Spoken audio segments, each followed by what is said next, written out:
إن الحمد لله نحمده ونستعينه ونستغفره ونعوذ بالله من شرور أنفسنا ومن سيئات أعمالنا من يهده الله فلا مضل له ومن يضلل فلا هادي له وأشهد أن لا إله إلا الله وأشهد أن محمدا عبده ورسوله۔ ہر قسم کی تعریف اور شکر اللہ رب العزت کے لیے لائق اور زیبا ہے، جو ساری کائنات کو وجود بخشنے والا، ہر مخلوق کی ہر ضرورتوں کا پورا کرنے والا ایک و تنہا ہے۔ درود و سلام ہوں انبیاء اکرام پر، خصوصاً نبی مکرم رحمت للعالمین امام الانبیاء محمد الرسول اللہ صلی اللہ علیہ وسلم پر اور آپ کے اصحاب پر۔ معزز سامعین، آج انشاءاللہ سورہ انبیاء کی آیت نمبر 94 سے کلاس رہے گی۔ آج سورہ انبیاء کی آیت نمبر 94 سے کلاس رہے گی۔ اللہ رب العزت سے دعا ہے کہ اللہ رب العزت ہمیں صحیح معنوں میں قرآن مقدس کو سمجھنے، اس پہ غور و فکر کرنے، اس پر ایمان لانے اور عمل کے ساتھ لوگوں تک پہنچانے کی توفیق عطا فرمائے، آمین یا رب العالمین۔ اعوذ باللہ من الشیطان الرجیم، اے اللہ ہم تیری پناہ میں آتے ہیں شیطان سے۔ بسم اللہ الرحمن الرحیم، اللہ کے نام سے جو بڑا مہربان بار بار رحم فرمانے والا ہے۔ لفظی ترجمے کے اوپر غور کریں۔ فمن، تو جو کوئی، یعمل، عمل کرے گا، من الصالحات، نیک عمل، صالح عمل، وہوا، جب کہ وہ مؤمن، مومن ہو، نیک عمل کرے گا جب کہ وہ مومن ہو، ایمان کی شرط لگائے گی۔ فلا، تو نہیں، کفرانہ، کوئی ناقدری، لسعیہ، اس کی کوشش کی، اس کی سعی کی، وَإِنَّا، اور بے شک ہم، لہو، اس کے لیے، کاتبون، لکھنے والے ہیں۔ یعنی جو بھی عمل صالح کرے گا جبکہ وہ مومن ہو تو اس کے عمل کی ناقدری نہیں کی جائے گی، اور اللہ بہتر لکھنے والا ہے، جیسا فرمایا وَإِنَّا، اور بے شک ہم، لہو، اس کے لیے، کاتبون، لکھنے والے ہیں۔ یعنی وہ جو بھی عمل کرتا ہے اللہ کو خوب معلوم۔ وَحَرَامٌ، اور لازم ہے، عَلَىٰ قَرْيَةٍ، قریہ بستی والوں پر، اہلکناہا، ہلاک کر دیا ہم نے جسے، انہم، کہ بے شک وہ، لا یرجعون، نہیں وہ لوٹیں گے۔ یعنی جو بستیاں ہلاک ہو چکی ہیں وہ اب دنیا میں واپس نہیں لوٹے گی، حتیٰ، یہاں تک کہ، یعنی وہ واپس نہیں لوٹے گی۔ جو دنیا ہلاک ہو چکی ہے، جو بستی ہلاک ہو چکی ہے، وہ واپس نہیں لوٹے گی، حتیٰ، یہاں تک کہ، یعنی واپس لوٹے گی لیکن کب لوٹے گی؟ حتیٰ، یہاں تک کہ، اذا، جب، فتحت، کھول دیے جائیں گے، یاجوج و ماجوج، اور ماجوج، وہم، اور وہ، من کل حدب، ہر بلندی سے، من کل حدب، ہر بلندی سے وہ تیز چل پڑیں گے۔ فاقتربا، اور قریب آ جائے گا، وعد، وعدہ، الحق، سچا، فاذا، تو اچانک، ہیا، وہ، شاخصۃ، کھلی کی کھلی رہ جائیں گی، ابصارو، آنکھیں ان کی، الذین، ان کی جنہوں نے، کفروا، کفر کیا، انکار کیا آخرت کا، یا ویلنا، ہائے افسوس ہم پر، وہ کہیں گے ہائے افسوس ہم پر، قد، تحقیق، کننا، تھے ہم، فی غفلت، غفلت میں، من ھذا، اس سے، بلکہ، کننا، تھے ہم ہی، ظالمون، ظالم۔ آئے تفسیر کی طرف۔ تفسیر ابن کثیر، مصباح المنیر، جلد نمبر 4، صفحہ نمبر 141۔ پس جو بھی نیک عمل کرے اور وہ مومن بھی ہو تو اس کی کوشش کی ناقدری نہ ہوگی، بے شک ہم اس کے لیے اس کے اعمال لکھنے والے ہیں۔ تفسیر پہ غور کریں۔ پس جو بھی نیک عمل کرے، فمن یعمل من الصالحات، نیک عمل کرے، جو بھی نیک عمل کرے۔ نیک عمل، صالح عمل کس کو کہتے ہیں؟ وہ عمل جس کے اندر 2 شرطیں ہوں۔ پہلا، شریعت کے مطابق ہو، یعنی سنت رسول صلی اللہ علیہ وسلم کے مطابق ہو، قرآن اور حدیث کے، شریعت کے مطابق ہو، اور شریعت نبی کریم صلی اللہ علیہ وسلم کی سنت سے ہمیں پتہ چلتا ہے۔ تو کوئی شخص سنت کے مطابق عمل کر رہا ہے، اور دوسری شرط کہ وہ عمل اخلاص کے ساتھ کرے، یعنی اللہ کی رضا کے لیے کرے، دنیا کے حاصل کرنے کے لیے۔ دنیا میں کئی چیزیں ہیں، دولت ہے، شہرت ہے، عزت ہے، یا رشتہ ہے، یہ دنیاوی کوئی غرض نہیں ہے، اللہ کو راضی کرنے کے لیے وہ کر رہا ہے۔ ایک شخص جو شریعت کے مطابق، نبی کریم صلی اللہ علیہ وسلم کی سنت کے مطابق اور اخلاص کے ساتھ عمل کر رہا ہے تو کیا اس کا عمل قبول ہو جائے گا؟ نہیں، اس کے ساتھ ایک اور شرط لگائی جا رہی ہے، وہ ہوا اور وہ مؤمنون مومن ہو، اور وہ مومن بھی ہو تو اس کی کوشش کی ناقدری نہ کی جائے گی۔ تو اس کے جو عمل ہیں، جو کوشش کیا اس نے نیکی کے کام کرنے کی شریعت کے مطابق اخلاص کے ساتھ، اور وہ ساتھ میں مومن بھی ہے، تو اس کے عمل کی ناقدری نہیں کی جائے گی، یعنی اس کے عمل کو برباد نہیں کیا جائے گا۔ تو کیا جس نے نیک عمل کیا ہے، شریعت کے مطابق کیا، اخلاص کے ساتھ کیا، اور اگر وہ مومن نہیں ہے تو کیا اس کا عمل برباد ہو جائے گا؟ ہاں، اس کا عمل برباد ہو جائے گا۔ یہاں شرط لگا دی کہ اگر وہ مومن ہے تو اس کے عمل کی ناقدری نہیں کی جائے گی، ورنہ ناقدری کر دی جائے گی، اس عمل کو تباہ اور برباد کر دیا جائے گا۔ اس تعلق سے دوسری آیت بھی دیکھتے ہیں، سورہ طٰہٰ آیت نمبر 75۔ دیکھیں دونوں چیزیں، اگر نیک عمل ہے اور ایمان نہیں ہے تو بھی عمل برباد ہو جائے گا، ایمان ہے اور نیک عمل نہیں ہے تو بھی نیک عمل نہ کرنے کی وجہ سے وہ سزا کا مستحق ہو سکتا ہے۔ جیسے یہاں پہ ہم دیکھتے ہیں، ہاں اگر اس کو نیک عمل کرنے کا موقع نہ ملا تو وہ ایک الگ بات ہے کہ کسی نے ایمان لایا اور نیک عمل اس کو کرنے کا موقع نہیں ملا تو پھر تو اس کی نجات ہے۔ لیکن کوئی شخص یہ کہے کہ میں مومن بھی ہوں اور مجھے نیک عمل نہیں کرنا ہے اور وہ بچ جائے، ایسا نہیں ہو سکتا۔ جیسے دیکھتے ہیں سورہ طٰہٰ آیت نمبر 75، اور جو اس کے پاس مومن بن کر آیا، اور جو اس کے پاس مومن بن کر کے آیا یعنی ایمان والا، کہ اس نے اچھے اعمال کیے ہوں۔ دیکھیں یہاں شرط لگائی کہ اس نے اچھے اعمال کیے ہوں گے، تو یہی لوگ ہیں جن کے لیے سب سے بلند درجے ہیں۔ تو عمل کے ساتھ ایمان کی شرط اور ایمان کے ساتھ عمل کی شرط۔ اسی طریقے سے سورہ مومن آیت نمبر 40 میں بھی آپ دیکھیں، اور سورہ آل عمران آیت نمبر 171 دیکھتے ہیں، اور بلا شبہ اللہ تعالیٰ اہل ایمان کا اجر ضائع نہیں کرتا، اہل ایمان کا اجر ضائع نہیں کرتا، اہل ایمان کی نیکی برباد نہیں کرتا۔ اس کا مطلب جو ایمان والا نہیں ہے اس کی نیکی برباد ہو جائے گی؟ ہاں، اس کی نیکی برباد ہو جائے گی۔ اب کلیئر آیت دیکھتے ہیں، سورہ مائدہ آیت نمبر 5، اللہ فرماتا ہے، اور جو ایمان کا انکار کرے، اور جو ایمان کا انکار کرے اس کے اعمال ضائع ہیں اور وہ آخرت میں خسارہ پانے والا ہے، اس کے اعمال برباد ہیں اور وہ آخرت میں خسارہ پانے والا ہے۔ ایمان کیا ہے؟ ایمان یقین، آستھا، وشواس اللہ کے کلام پہ، نبی کے فرمان پر، جس کی بنیاد 6 ہیں۔ ایمان کی بنیاد 6 باتوں پر ہے، یعنی غیب کی وہ 6 باتیں جن پر عقل کی کوئی دخل نہیں ہے۔ غیب کی وہ 6 باتیں، اللہ پر ایمان، فرشتوں پہ ایمان، ہم نے دیکھا نہیں اور عقل بھی نہیں لگا سکتے، کتابوں پر ایمان کہ آسمانی کتابیں فرشتے لائے ہیں اللہ کے حکم سے، کس پہ لائے؟ نبیوں پر، نبیوں پر ایمان، فرشتوں پر ایمان، فرشتوں کو بھی ہم نے نہیں دیکھا، اور آخرت پر ایمان، آخرت کو بھی ہم نے نہیں دیکھا، اور تقدیر پر ایمان، تقدیر کو بھی ہم نہیں جانا۔ تو آخرت کے ایمان میں ہی آخرت کی ہر وہ بات، جیسے قیامت کی بڑی نشانیاں، یہ بھی آخرت کی پر ایمان کے اندر داخل ہے۔ قبر کا عذاب، حشر کا میدان، میزان کا قائم کیا جانا، پل صراط، حساب و کتاب، یہ سب آخرت کے اندر ہے۔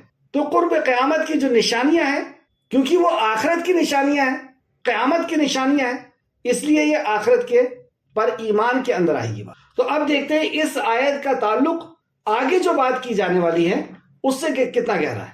آیت کو پھر سے سماعت فرمائے ترجمہ، پس جو بھی نیک عمل کرے اور وہ مومن بھی ہو تو اس کی کوشش کی ناقدری نہ ہوگی، بے شک ہم اس کے لیے اس کے اعمال لکھنے والے ہیں۔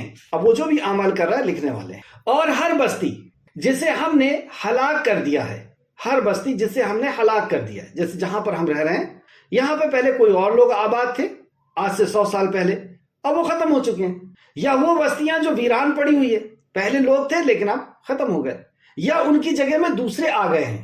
تو جو بستیاں جا چکی ہیں، جو لوگ ہلاک کر دیے جا چکے ہیں، وہ اب لوٹ کر کے نہیں آئیں گے۔ فرمایا اللہ نے، اور ہر بستی جسے ہم نے ہلاک کیا ہے اس پر لازم ہے کہ وہ بلا شبہ وہ اسے نہیں لوٹیں گے، یعنی اس کے باشندے دنیا کے طرف نہیں لوٹیں گے۔ جو جا چکے ہیں وہ جا چکے ہیں، اب وہ لوٹیں گے نہیں۔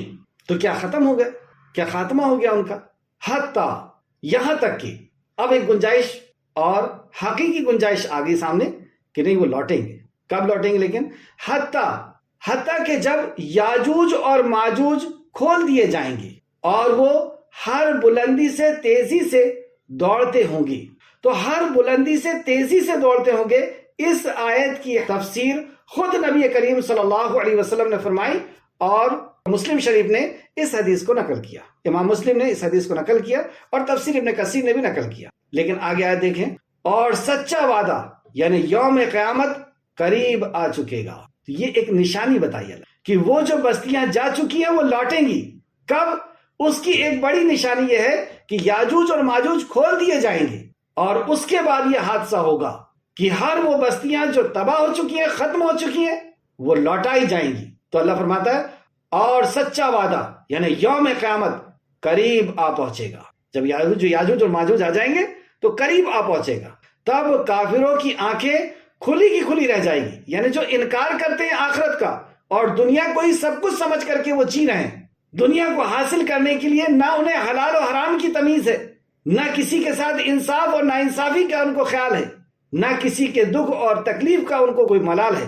ایسے وہ لوگ جو انکار کرتے ہیں آخرت کا اور دنیا کو حاصل کرنے کے لیے ہر برائی کو وہ برائی نہیں سمجھتے یا کسی کی تکلیف کو وہ تکلیف نہیں سمجھتے، تو ایسے کافروں کے لیے تب کافروں کی آنکھیں کھلی کی کھلی رہ جائیں گی اور وہ کہیں گے ہائے ہماری کمبختی، ہائے ہماری بدبختی، یقیناً ہم اس وعدے سے غفلت میں رہے، یقیناً ہم اس وعدے سے غفلت میں رہے، بلکہ ہم ہی ظالم ہیں، ظالمین، ہم ہی ظالم. اس دن وہ یقین کر لیں گے. آیت نمبر 96، حتیٰ کہ جب یاجوج اور ماجوج کھول دیے جائیں گے اور وہ ہر بلندی سے دوڑ رہے ہوں گے. اب یاجوج اور ماجوج کے تعلق سے اس کے پہلے بھی ہم سورہ کہف کے اندر پڑھ چکے کہ یاجوج اور ماجوج کو ذوالقرنین جنہیں زمین کی حکومت اللہ رب العزت نے عطا کی تھی اور اتنی بڑی سلطنت مل جانے کے باوجود بھی وہ گھر میں آرام سے نہیں بیٹھے رہے.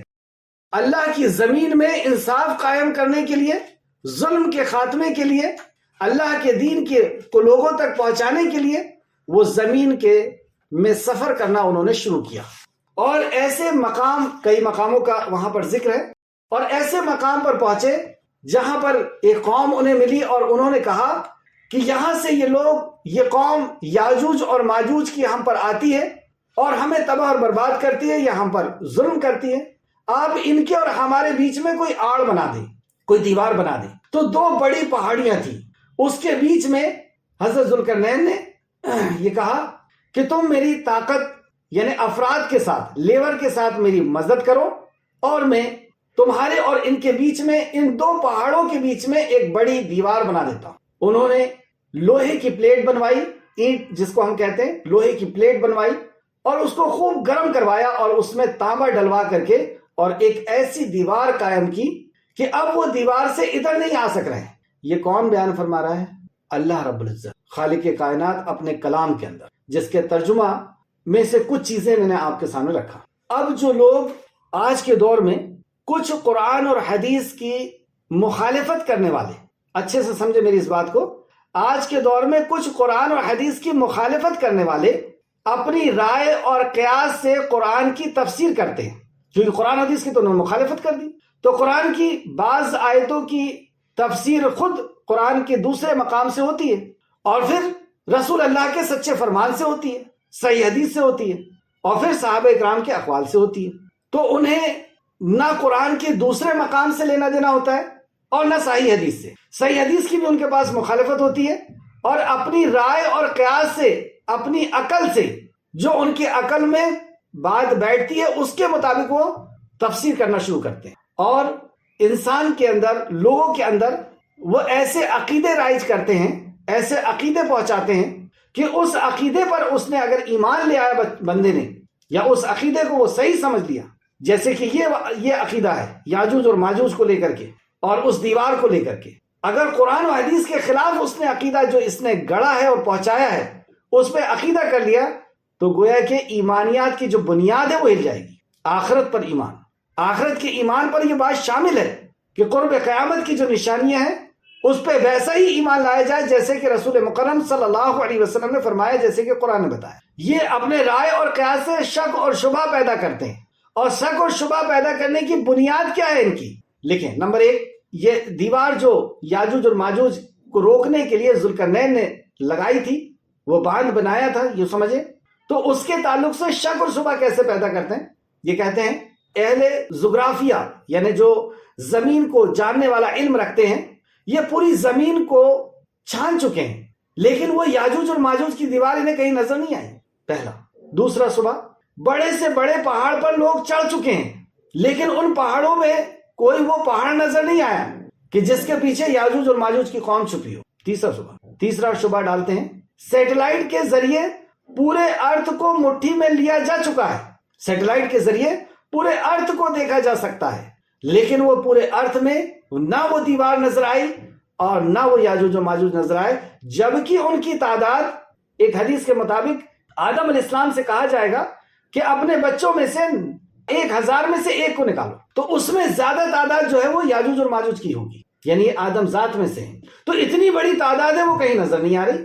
اس بنیاد پر وہ یہ کہتے ہیں کہ یہ دیوار جو ہے، اب دیکھیں اپنے دماغ سے تفسیر کر رہے ہیں، یہ دیوار چین کی دیوار ہے اور وہ جو چینی ہے وہی یاجوج اور ماجوج ہے۔ پھر ایک حدیث کو اپنے حساب سے سمجھانے کی کوشش کر رہے ہیں کہ دیکھو حدیث میں ایسا لکھا ہوا ہے کہ ان کے چہرے چپٹے ہوں گے اور چمڑے کی طرح وغیرہ وغیرہ، چینی لوگ اس سے ملتے ہیں۔ پھر دوسری رائے قائم کرتے ہیں کہ وہ روسی لوگ ہیں، امریکہ اور روس کے لوگ ہیں یاجوج اور ماجوج، دیکھو وہ دنیا میں فساد پیدا کر رہے ہیں۔ اور ایک اور رائے قائم کرتے ہیں کہ وہ جو تاتاری آئے تھے اور انہوں نے مسلمانوں کو قتل کیا، ختم کیا، وہی یاجوج اور ماجوج۔ افسوس ایسے لوگوں پر اور ایسے لوگوں کو جو سنتے ہیں ان پر اور زیادہ افسوس کہ قرآن کی واضح آیتیں ہیں اور صحیح حدیث موجود ہے، لیکن علم سے اتنا دور ہیں کہ وہ بغیر تحقیق کے جس نے جو کہہ دیا اس کی بات کو مان لیے۔ یعنی ان کے نزدیک جو بغیر تحقیق کے کسی کی بھی بات کو مانتے ہیں، ان کے نزدیک دین کی کوئی وقت اور قیمت نہیں، کوئی حیثیت نہیں۔ وہ بازار میں جب جاتے ہیں تو ٹماٹر بھی خریدتے ہیں تو اس کی تحقیق کرتے ہیں، الٹی پلٹی کر کے دیکھتے ہیں کہ یہ خراب تو نہیں، دکاندار کے کہنے پہ نہیں لیتے۔ چپل بھی خریدتے ہیں جو صرف 6 مہینہ چلے گی تو اس کو بھی پلٹا کر کے دیکھتے ہیں، اس کی بھی کمپنی کو دیکھتے ہیں۔ لیکن دین کی جب بات آتی ہے تو کسی نے بھی دے دیا، بس لے لیے، کوئی تحقیق کی ضرورت نہیں۔ یعنی ان کے پاس ٹماٹر اور چپل کی تو قیمت ہے، لیکن اللہ اکبر، یہ دین جو دنیا اور آخرت کی کامیابی کا ضامن ہے، جو ساری کائنات کے خالق اور مالک نے پہنچایا ہے، جس دین پر عمل کر کے دنیا نے ترقی حاصل کی ہے اور کامیابی اور کامرانی حاصل کی ہے، جس دین کو چھوڑ کر کے دنیا تباہ اور برباد ہوئی ہے، اس دین کی ان کے پاس قدم ہے، جس نے جو کہہ دیا لے لیا۔ آج دیکھیں واضح آیتیں اور حدیث میں آپ کے سامنے پیش کر رہا ہوں کہ یاجوج اور ماجوج کون ہیں اور تفسیر کون کر رہے ہیں؟ خود نبی مکرم رحمت للعالمین امام الانبیاء محمد الرسول اللہ صلی اللہ علیہ وسلم، اور یہ حدیث کو امام مسلم روایت کر رہے ہیں، جن کے تعلق سے پوری امت کا اتفاق ہے کہ قرآن کے بعد سب سے صحیح اگر کوئی کتاب ہے تو وہ بخاری ہے، اور بخاری کے بعد مسلم ہے، یا بخاری اور مسلم ہے۔ اور تفسیر ابن کثیر، جس تفسیر کے اوپر ہر مسلمان متفق ہے کہ یہ تفسیر جو ہے وہ ہماری ہے۔ جیسے بخاری شریف کو کوئی مسلمان یہ نہیں کہتا کہ یہ فلاں فرقے کی بخاری ہے، بخاری کی جب بات آتی ہے نہیں یہ ہماری ہے۔ جیسے ابوبکر صدیق، ان کے بارے میں کوئی بولے گا کہ یہ فلاں فرقے کے؟ ہر فرقے والا بولتا ہے نہیں، ابوبکر صدیق رضی اللہ عنہ، عمر فاروق، عثمان غنی، حضرت علی، صحابہ اکرام، ہم انہی کے فرقے کے۔ اسی طریقے سے تفسیر ابن کثیر، بخاری شریف، مسلم شریف وہ کتابیں ہیں جو ہر مکتب فکر کا شخص کہتا ہے کہ یہ ہماری ہے، اس میں سے میں آپ کو سنا رہا ہوں۔ تو پھر اتنی بڑی گمراہی کی وجہ کیا ہے؟ وجہ ہے علم کا حاصل نہ کرنا، کتابوں کو کھول کر نہ دیکھنا۔ اور آج کا یہ دور، ہم کیا جواب دیں گے اللہ سبحانہ تعالیٰ کو؟ ایسا سائنس اور ٹیکنالوجی کا دور کہ ہم بٹن دبائیں اور حدیث کی کتابیں نکل کر کے آ جائیں، گوگل پہ سرچ کر سکتے ہیں، اور بھی کئی ایپ بن چکے ہیں، ہم نمبر ڈالیں اور بس حدیث ہمارے سامنے۔ کیا جواب دیں گے اللہ سبحانہ تعالیٰ کو کہ اتنی آسانی کر دیا تھا، دین تمہاری چوکھٹ پہ پہنچ گیا تھا، تمہارے گھر میں پہنچ گیا تھا، اس کے باوجود بھی تمہارے پاس تمہیں اتنی جو ہے غیرت نہیں تھی، یا اتنی اہمیت نہیں تھی اس دین کی، اس عقیدے کی، کہ جس نے جو کہہ دیا اور تمہارے دماغ میں وہ بات نہیں بیٹھی کہ ہاں بات تو صحیح ہے، سیٹلائٹ نے تو سب کچھ دیکھ لیا، پھر یاجوج اور ماجوج کیوں نہیں دکھتا، اور کیوں نہیں یہ دیوار دکھتی؟ تو تم نے اپنی عقل سے اس چیز کو سمجھنا شروع کر دیا۔ تو عقل سے ہی سمجھ رہے ہو تو پھر فرشتے بھی تو نہیں دکھتے ہیں، پھر قبر کا عذاب بھی تو نہیں دکھتا ہے، پھر تقدیر بھی تو نہیں دکھتی ہے، اللہ کو بھی تو نہیں دیکھیں۔ یہی ایمان ہے ہمارا، یہی ہے غیب پر ایمان، اور اسی ایمان کا بدلہ ہے جنت، اسی ایمان کا بدلہ۔ اللہ رب العزت ہم سب کو ایمان عطا فرمائے، اللہ کی ذات پر اور اللہ کے کلام نبی کے فرمان پر۔ آئیں اس حدیث کی شرح یا اس حدیث کو نبی کریم صلی اللہ علیہ وسلم نے سمجھایا. تفسیر ابن کثیر صفحہ نمبر 143 پہلی حدیث. امام احمد نے، یہ مسند احمد کی حدیث ہے، امام احمد نے اور بھی دوسری کتابوں میں اس کا ریفرنس دوں گا. ابو سعید خدری رضی اللہ عنہ کی حدیث کو بیان کیا ہے کہ نبی کریم صلی اللہ علیہ وسلم نے فرمایا یاجوج اور ماجوج کو کھول دیا جائے گا تو وہ اس طرح نکلیں گے. کھول دیا جائے گا یعنی ابھی وہ قید ہیں. قید کہاں پر ہیں؟ سورہ کہف میں ہم پڑھ چکے ہیں آیت نمبر 92 سے 99 تک کہ ذوالقرنین نے ان کے ظلم کی وجہ سے اس قوم والوں نے گہار لگائی انصاف کی یا مدد کی، تو انہوں نے مدد کیا اور ایک دو بڑے پہاڑوں کے بیچ میں ایک دیوار بنائی، جو دیوار تانبے کی اور لوہے کی پلیٹ سے یا لوہے کی اینٹوں سے ملا کر کے بنائی گئی. وہ دیوار نبی مکرم فرمانے کہ کھول دی جائے گی. یاجوج اور ماجوج کو کھول دیا جائے گا تو وہ اس طرح نکل کر لوگوں کے پاس آئیں گے جیسا کہ اللہ نے فرمایا. اس آیت کی تفسیر، جیسا کہ اللہ نے فرمایا، اور وہ ہر بلندی سے دوڑ رہے ہوں گے، وہ زمین کو ڈھانپ لیں گے، یعنی اتنی بڑی آبادی ہو. مسلمان ان سے چھپ کر اپنے شہروں اور قلعوں میں بند ہو جائیں گے. کیا ہوا ایسا؟ مسلمان اپنے قلعوں میں اور اپنے شہروں میں بند ہو جائیں گے. یعنی یہ حدیثوں کو سنتے جائیں اور جو ان کے فلسفے ہیں، جو ان کا قیاس ہے اور جو ان کی رائے ہے، اور رائے کے مطابق جو وہ یاجوج اور ماجوج کے تعلق سے کہہ رہے ہیں کہ وہ چینی لوگ ہیں یا روس اور امریکہ کے لوگ ہیں یا وہ چین کی دیوار ہے، اس کو آپ سامنے رکھیں، ان کی قیاس کو اور ان کی غلط تفسیر کو اور حدیث کو آپ سنتے جائیں. کیا فرمایا نبی مکرم نے؟ مسلمان ان سے چھپ کر اپنے شہروں اور قلعوں میں بند ہو جائیں گے اور اپنی جانوں کو بھی اپنے پاس روک لیں گے.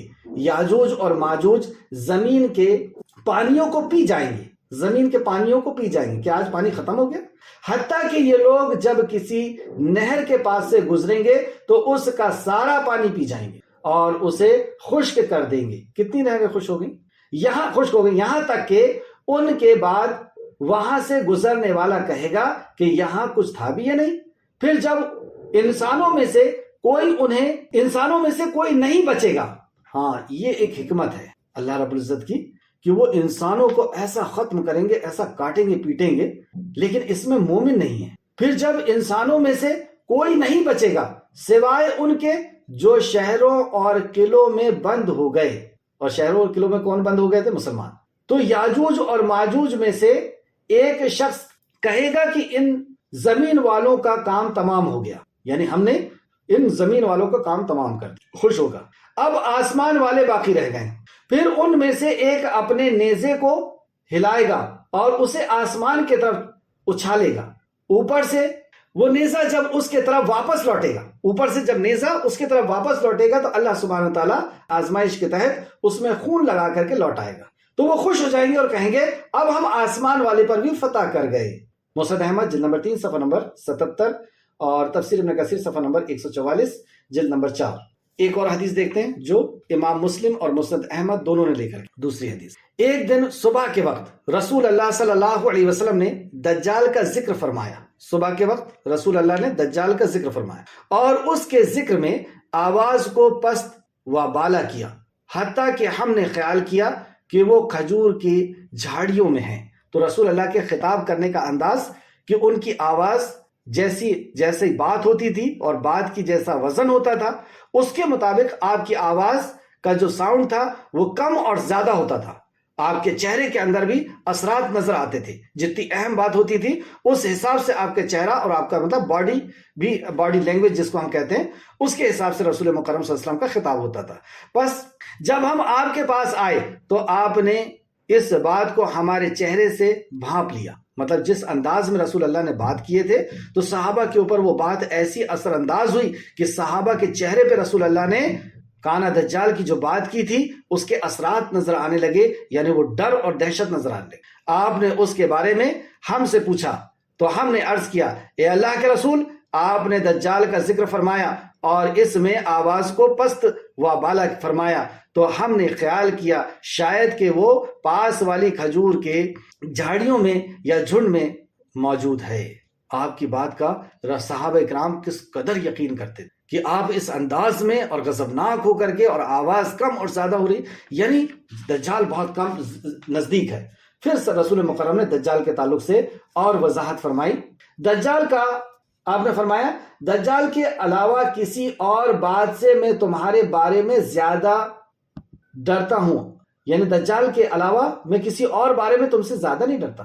یعنی دجال سب سے بڑا فتنہ ہے، اور جتنے انبیاء آئے ہیں ہر انبیاء نے اپنی قوم کو دجال کے فتنے سے ڈرایا. تو دجال نے اگر میرے موجودگی میں، رسول اللہ نے فرمایا اگر دجال نے میری موجودگی میں خروج کیا یعنی نکلا تو تمہارے طرف سے بھی میں اس پر دلیل کے ساتھ غالب آ جاؤں گا. یعنی تمہیں پھر ٹینشن کی ضرورت نہیں ہے، میں تمہارے طرف سے دلیل کے ساتھ اس کے اوپر غالب آ جاؤں گا. اگر اس نے میرے عدم موجودگی میں تم میں خروج کیا یعنی میں جب نہیں رہوں اور پھر وہ آیا، پھر ہر شخص اپنے طرف سے اس کے ساتھ مقابلہ کرے. ہر مسلمان کے لیے اللہ تعالیٰ ہی میرا خلیفہ ہے. بلا شبہ دجال گھنگرالے بالوں والا جوان ہوگا، یعنی انسان ہے یہ، گھنگرالے بال والا جوان ہوگا. کچھ لوگ ایسے بھی پیدا ہو گئے ہیں جو کہتے ہیں سیٹلائٹ دجال ہے. آگے چلیں. اس کی ایک آنکھ پھولی ہوئی ہوگی. سیٹلائٹ کیوں کہتے ہیں؟ کیونکہ اس کی ایک آنکھ ہوتی ہے. دیکھیں حدیث کو اپنے دماغ سے کیسے سمجھ رہے ہیں. وہ شام اور عراق کے درمیان ایک راستے پر خروج کرے گا. شام اور عراق کے درمیان سے وہ نکلے گا اور دائیں بائیں فساد برپا کرے گا. کیسا فساد ہوگا وہ آگے دیکھتے ہیں. اے بندگان الہ تم ثابت قدم رہنا. رسول اللہ نے فرمایا اے اللہ کے بندو ثابت قدم رہنا. کس چیز پہ ثابت قدم؟ اللہ کے کلام پہ، نبی کے فرمان پر، اللہ کے رب ہونے پر، اللہ کے خالق اور مالک ہونے پر، اللہ ہی کو ضرورت کا پورا کرنے والا اور مصیبت کا دور کرنے والا سمجھنے پر تم ثابت قدم رہنا، کیونکہ وہ تمہیں تمہارے ایمان سے ہی ہٹائے گا. تو آگے دیکھتے ہیں کیوں ثابت قدم رہنے کہا. ہم نے عرض کیا، جب آپ نے کہا کہ اے بندگان الہ ثابت قدم رہنا، تو صحابہ کہتے ہیں ہم نے عرض کیا اے اللہ کے رسول وہ زمین میں کتنا عرصہ ٹھہرے گا؟ یعنی کتنے عرصے تک ہمیں ثابت قدمی رکھنی ہوگی، کتنا عرصہ ٹھہرے گا یا رسول اللہ؟ آپ نے فرمایا 40 دن.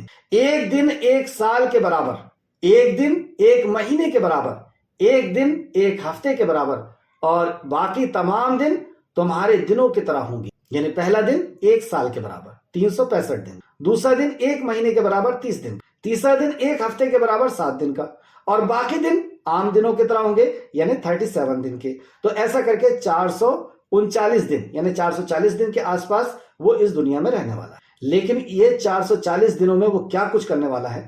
440 دن وقت کے اعتبار سے، ورنہ وہ رہے گا کتنے دن؟ 40 دن. اب یہ 40 دن کیسے ہیں؟ ہم نے عرض کیا، صحابہ پوچھتے ہیں ہم نے عرض کیا اے اللہ کے رسول وہ دن جو ایک سال کے برابر ہوگا، کیا اس میں ہمیں ایک دن رات کی نمازیں کفایت کر جائے گی؟ صحابہ کو فکر کس چیز کی ہوئی؟ نماز کی، عمل کی، کہ وہ ایک سال کا جو دن ہوگا، ایک دن کب ختم ہوتا ہے؟ جب سورج طلوع ہوتا ہے اور غروب ہوتا ہے. تو غروب اور طلوع ہونے کے بیچ میں جو وقت ہوتا ہے وہ دن کہلاتا ہے. تو یہ دن کا وقت جو ہے وہ ایک سال کے برابر ہو جائے گا. ایک دن کا وقت جو ہے وہ ایک سال کے برابر ہوگا. یعنی ایک سال سورج ڈوب نہیں رہا ہے. تو صحابہ نے پوچھا کہ کیا 5 ٹائم کی نماز کافی ہو جائے گی ہمارے لیے ایک سال میں؟ آپ نے فرمایا نہیں، تم نے نماز کے اوقات کا اندازہ لگا لینا. نماز کے اوقات کا اندازہ لگا لینا کہ اتنے گھنٹے میں ہم عصر پڑھتے ہیں، پھر اتنے گھنٹے میں مغرب پڑھتے ہیں، پھر اتنے گھنٹے میں عشاء پڑھتے ہیں. ایسا تم انداز لگا لینا اور ایک سال کی ہی نماز پڑھنی ہوگی. ہم نے عرض کی اے اللہ کے رسول زمین میں اس کی تیزی کی رفتار کیا ہوگی؟ یعنی زمین کو وہ کیسے پوری زمین کو کور کرے گا 40 دن کے اندر؟ کیا رفتار ہوگی اس کی؟ 40 دن میں کیسے کور کر لے گا؟ فرمایا اس تیز بارش کی طرح جسے پیچھے سے ہوا دھکیل دیتی ہے. اب جیسے بارش ہونا شروع ہوتی ہے تو ایک علاقے کے بعد دوسرے علاقے کے بعد تیسرے علاقے، ہوا اس بادل کو جس طریقے سے تیزی سے لے کر کے جاتی ہے، اس تیزی کے ساتھ وہ ایک جگہ سے دوسری جگہ پہنچے گا. فرمایا یعنی اتنی تیزی سے وہ لوٹے گا. تو فرمایا اس تیز بارش کی طرح جس کے پیچھے سے ہوا دھکیل رہی ہوگی. فرمایا وہ کچھ لوگوں کے پاس سے گزرے گا. اب دیکھیں یہاں سے آزمائش کیسی لے گا.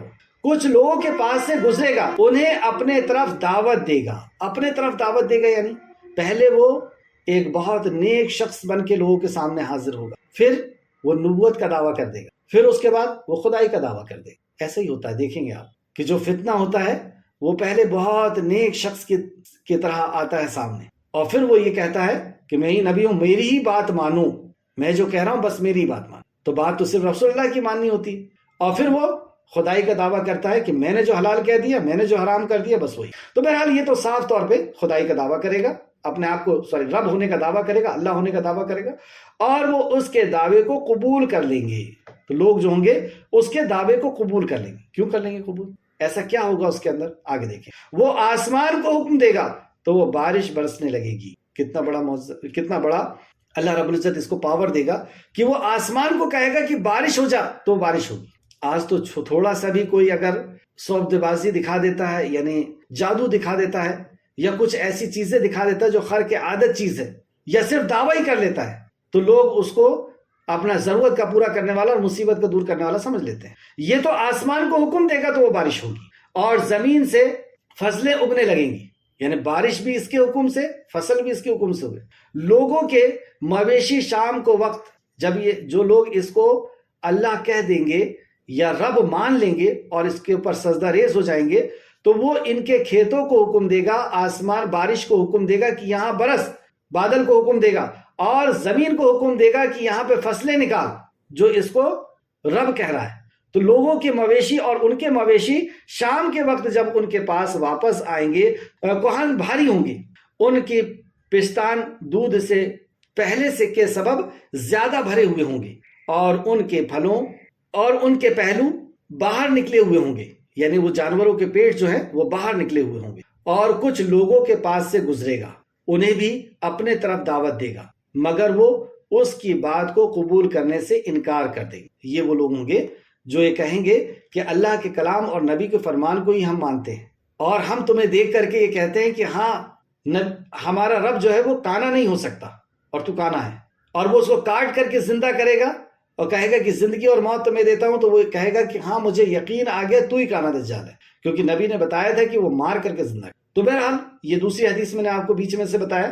تو وہ کچھ لوگوں کے پاس سے گزرے گا اور وہ لوگ ماننے سے انکار کر دیں گے، یعنی اسے رب کا درجہ دینے سے انکار کر دیں گے، اس کو حاجت روا اور مشکل کشا نہیں سمجھیں گے. جبکہ بظاہر دکھ رہا ہوگا کہ وہ زمین کو حکم دے رہا ہے اور آسمان کو حکم دے رہا ہے، اور بارش ہو رہی ہے اور فصلیں اگ رہی ہیں، اور جو ہے جانور وہ پھل پھول رہے ہیں.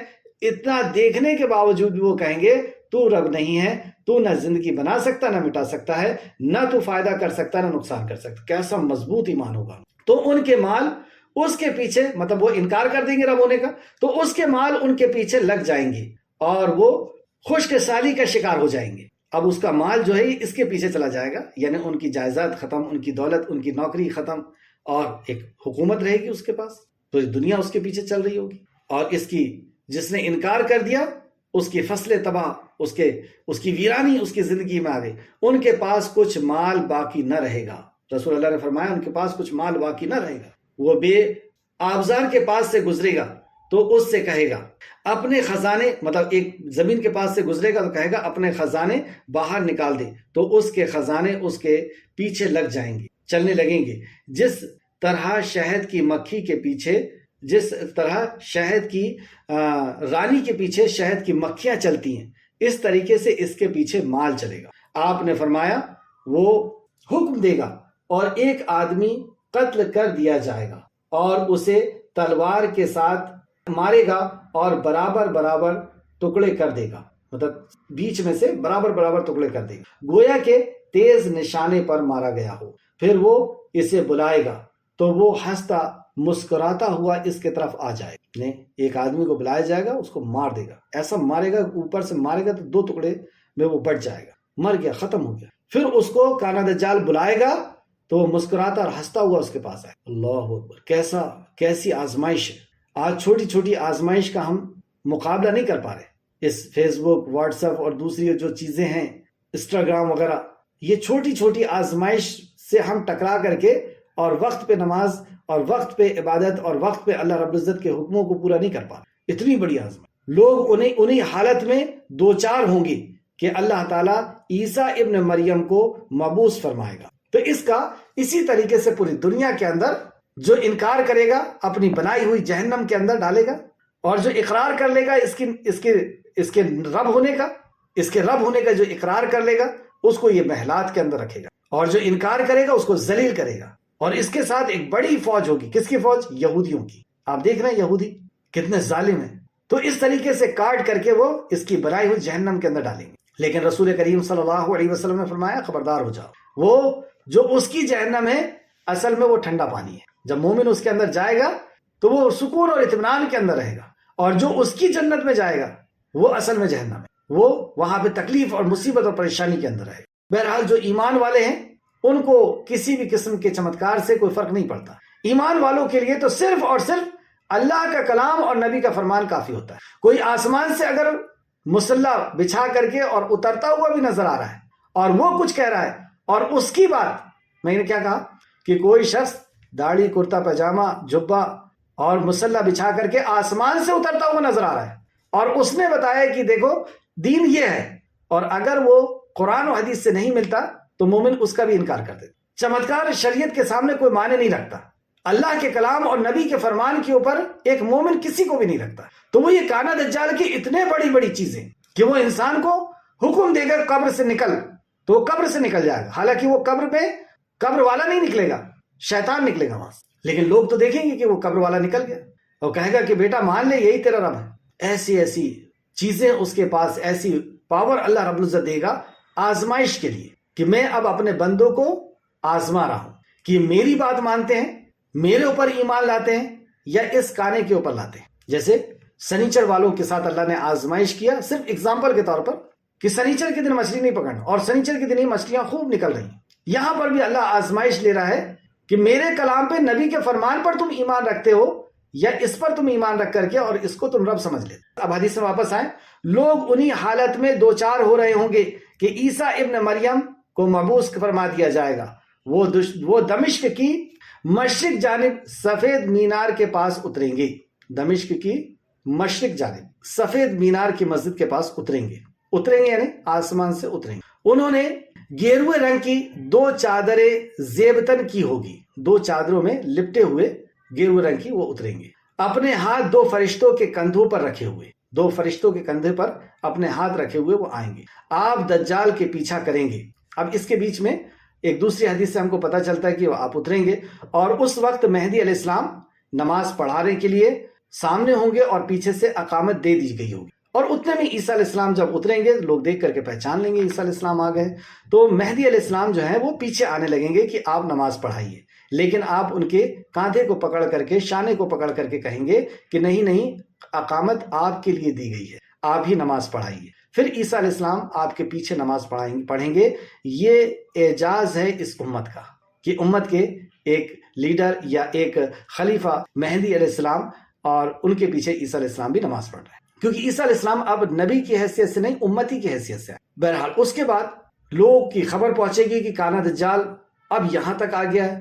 مہدی علیہ السلام فتح پا چکے ہوں گے یہودیوں کے اوپر کافی حد تک، لیکن ایک بہت بڑا لشکر کانا دجال کے ساتھ بھی ہے، اور کانا دجال کا مقابلہ کرنے کے لیے اللہ سبحانہ وتعالیٰ عیسیٰ علیہ السلام کو حکم دے گا. تو آپ دجال کا پیچھا کریں گے اسے اور اسے پالیں گے، اور لد مقام کے مشرقی دروازے کے پاس اسے قتل کر دیں گے. یعنی عیسیٰ علیہ السلام لد مقام پر مشرقی دروازے کے پاس اسے قتل کر دیں. کسے؟ کانا دجال کو. کانا دجال کو آپ ایک نیزہ پھینک کر کے ماریں گے جو اس کے پنڈی پہ لگے گا اور اس سے وہ ہلاک ہو جائے گا. ورنہ نبی کریم صلی اللہ علیہ وسلم فرماتے ہیں کہ عیسیٰ علیہ السلام اگر جلدی نہ کرتے تو آپ کی سانس کی تپش سے وہ بھی پگھل جاتا. یعنی ایڈوانس ٹیکنالوجی کے ساتھ عیسیٰ علیہ السلام تشریف لائیں گے کہ آپ کی سانس کی تپش جہاں تک پہنچے گی، اور کہاں تک پہنچے گی؟ جہاں تک آپ کی نظر پہنچے گی، اور وہاں تک جو آپ کی سانس پہنچے گی تو اس سے غیر ایمان والا جو ہے پگھلنا شروع ہو جائے گا، ختم ہو جائے گا. آپ نے فرمایا، اب اس حدیث میں واپس آئیں،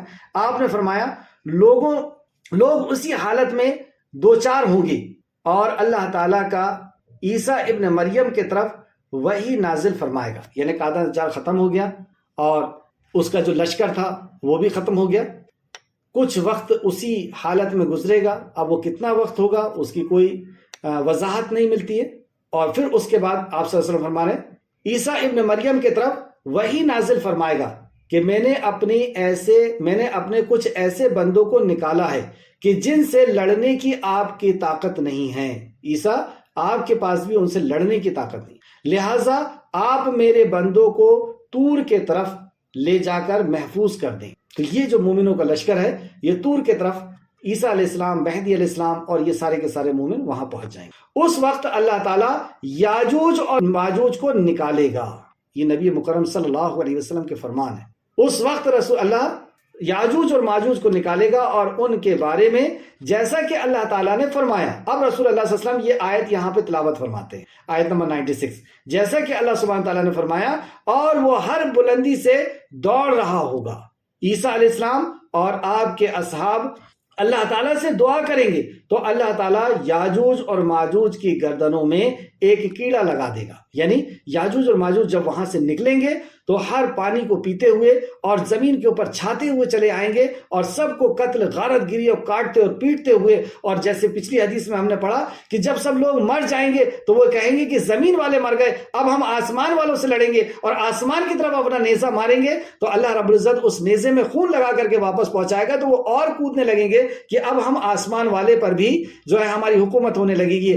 اسی بیچ کی یہ بات ہے کہ اللہ رب العزت عیسیٰ علیہ السلام سے کہے گا کہ اپنی ان لوگوں کو، مومنوں کو لے کر کے طور کی طرف چلے جاؤ، اور یہ طور کی طرف چلے جائیں گے، اور پھر اس کے بعد عیسیٰ علیہ السلام اور مومن دعا کریں گے کہ اللہ ہم ان سے نہیں لڑ سکتے، جیسا کہ تیرا فرمان ہے کہ ہم ان سے نہیں لڑ سکتے یاجوج اور ماجوج سے، اے اللہ تو ہماری مدد فرما، تو اللہ رب العزت ان کی گردن میں ایک کیڑا لگا دے گا، جس سے ساری کی ساری اس کی جو یاجوج اور ماجوج کی فوج ہے وہ متاثر ہوگی، جیسا کہ فرمایا جس کی وجہ سے وہ سب کے سب اس طرح مر جائیں گے جیسے ایک ہی شخص مرتا ہے۔ اس کے بعد عیسیٰ علیہ السلام اور آپ کے اصحاب میدان اتریں گے تو دیکھیں گے کہ زمین میں کوئی ایک گھر بھی ایسا نہیں ہے کہ جن سے ان کی چربی اور ان کی مہک نہیں آ رہی ہے، یعنی دنیا جو ہے وہ بہت بدبو میں بھر جائے گی، جہاں نہیں وہیں یاجوج اور ماجوج کی لاشیں پڑی ہوئی ہیں اور دوسرے لوگوں کی لاشیں پڑی ہوئی ہیں اور اس میں بدبو آ رہی ہے۔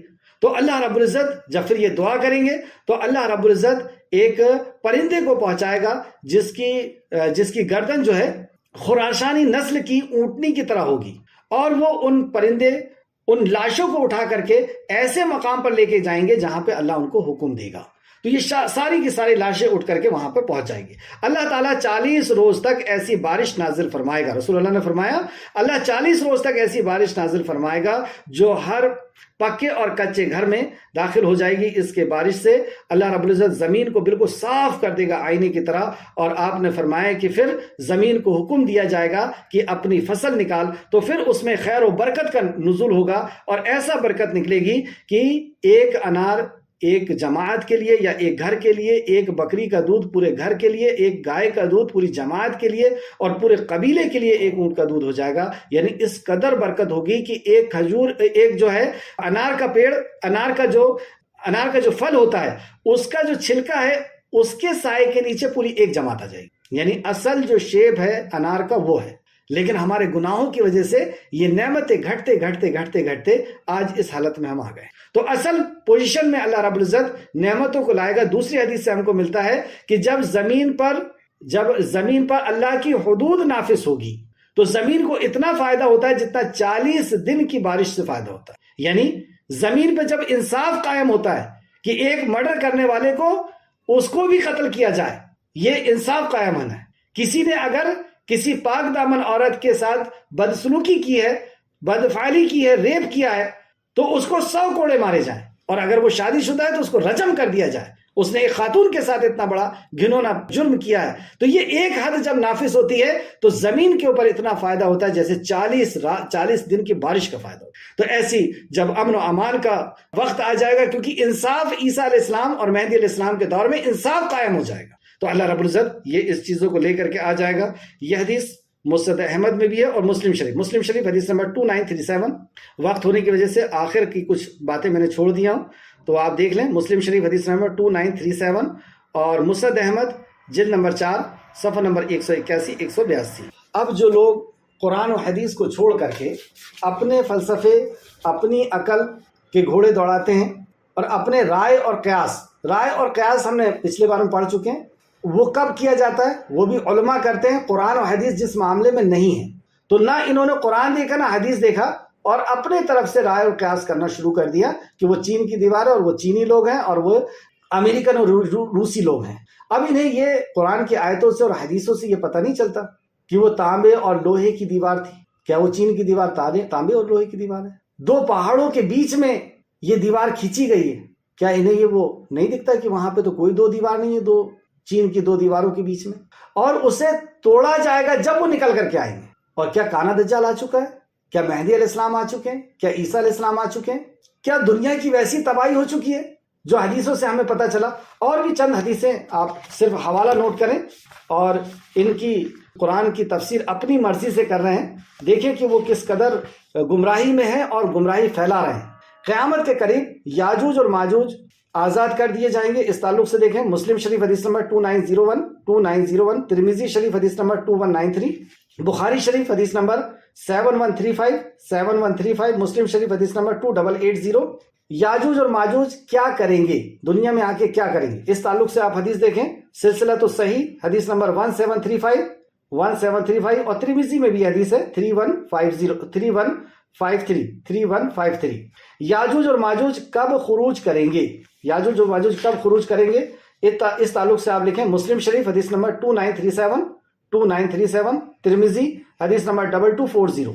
یاجوج اور ماجوج کی تعداد کیا ہوگی، یاجوج اور ماجوج کی تعداد کیا ہوگی، اس تعلق سے آپ بخاری شریف کی حدیث دیکھیں 3348۔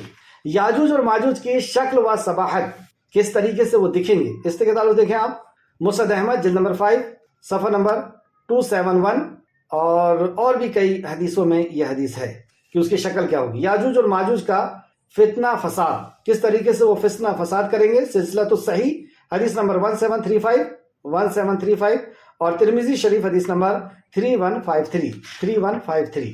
یاجوج اور ماجوج کی ہلاکت و بربادی، اس کی ہلاکت اور بربادی کس انداز میں ہونے والی ہے، مسلم شریف حدیث نمبر 2937 اور بھی دوسرے مقام پر۔ آیت کو پورا دیکھ لیں، آیت نمبر 97، اور سچا وعدہ یوم قیامت قریب آ چکا ہوگا، یعنی جب یہ دجال آئے گا، یاجوج اور ماجوج آئیں گے اور ان کا خاتمہ کیا جائے گا اور خوشحالی کے دن ہوں گے، اس کے بعد ایک لمبا عرصہ رہے گا جو امن و امان کا عرصہ رہے گا، جو خیر و برکت کا عرصہ رہے گا، اور اس عرصے کے بعد پھر سے دنیا کے اندر بگاڑ آنا شروع ہوگا، یعنی جب مہدی علیہ السلام اس دنیا سے رخصت ہو جائیں گے، عیسیٰ علیہ السلام کا بھی انتقال ہو جائے گا، اور عیسیٰ علیہ السلام وہاں دفنائے جائیں گے جہاں پہ نبی مکرم صلی اللہ علیہ وسلم مدفون ہیں، اور اس کے بعد کچھ عرصے کے بعد دنیا کے اندر پھر سے بگاڑ آنا شروع ہوگا، اور پھر اس قدر بگاڑ آئے گا کہ نیک لوگوں کا رہنا مشکل ہو جائے گا۔ تو اللہ رب العزت ایک ٹھنڈی ہوا چلائیں گے جو مومنوں کے بغل کے پاس سے نکلے گی، یعنی ان کی روح کو قبض کر دیا جائے، تو سارے مومن اس دنیا سے رخصت ہو جائیں گے، اور پھر وہی لوگ بچیں گے جو صرف اور صرف نافرمان ہوں گے، منکر ہوں گے، انکار کرنے والے، کفر کرنے والے ہوں گے، اور پھر قیامت قائم ہوگی۔ تو اس کا اللہ رب العزت نے یہاں ذکر کیا، اور سچا وعدہ یعنی سچا وعدہ یوم قیامت قریب آ چکا، تب کافروں کی آنکھیں کھلی کی کھلی رہ جائیں گی، اور وہ کہیں گے ہائے ہماری کم بختی، یقیناً ہم ہی وعدے کے میں غفلت میں رکھے ہوئے تھے، بلکہ ہم ہی ظالم تھے، ہم ہی غفلت میں تھے اور ہم ہی ظالم تھے۔ آخر میں اللہ رب العزت سے دعا ہے کہ خالق مالک جو کچھ بھی ہم نے پڑھا اس پہ ہمیں مزید غور و فکر کرنے کی تو توفیق عطا فرما، جب تک ہمیں زندہ رکھ، ایمان، اخلاص اور عمل صالح کے ساتھ زندہ رکھ، ہمارا خاتمہ بالخیر فرما، اور نیکوکاروں کے ساتھ ہمارا شمار فرما دے، آمین یا رب العالمین۔ السلام علیکم ورحمۃ اللہ وبرکاتہ۔